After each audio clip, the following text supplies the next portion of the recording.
From freelancer to business owner, the mindset shift. If your income stops when you stop working, this message is for you. Today, let's talk about the mindset shift from freelancer to business owner. Hello, my name is Divine Corcio.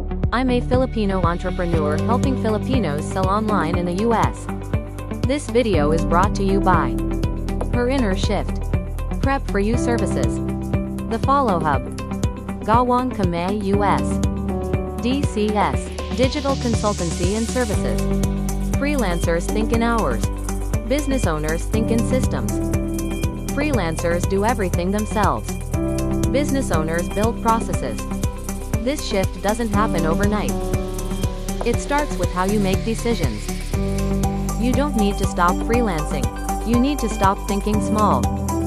If you're ready to build something sustainable, check the resources below. Next week, I'll show you the systems I use to manage multiple businesses.